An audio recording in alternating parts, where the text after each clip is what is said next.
Solution of concept of physics part 1। तो देखो chapter 5 Newton's law of motion.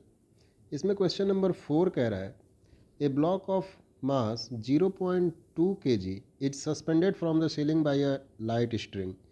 The second block of mass 0.3 kg is suspended from the first block through another string. Find the tension in the two string. Take g equal to 10 meter per second.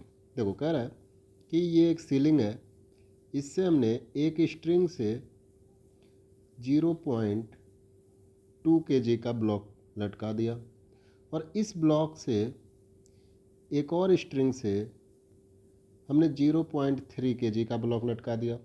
तो इन दो strings में tension calculate करनी है। तो मान लिया हमारे ऊपर वाली स्ट्रिंग में टेंशन T1 है और नीचे वाले स्ट्रिंग में टेंशन T2 है।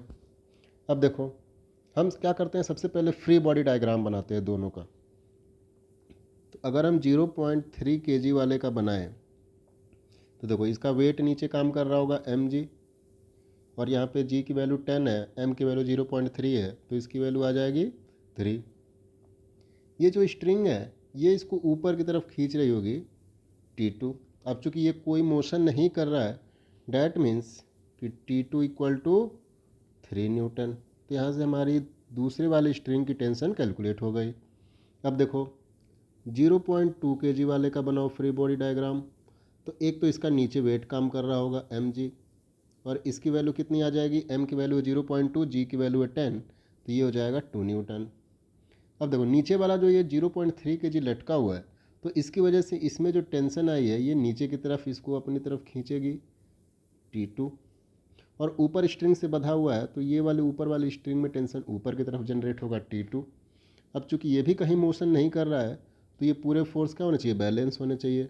That means T2 equal to mg, sorry यहाँ पे T1 होगा, यहाँ पे भी T1 होगा।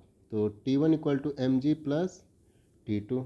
mg की वैल्यू है 2 प्लस T2 की वैल्यू आपने यहाँ से निकाली है 3, तो T1 की वैल्यू कितनी आ गई, 5 न्यूटन।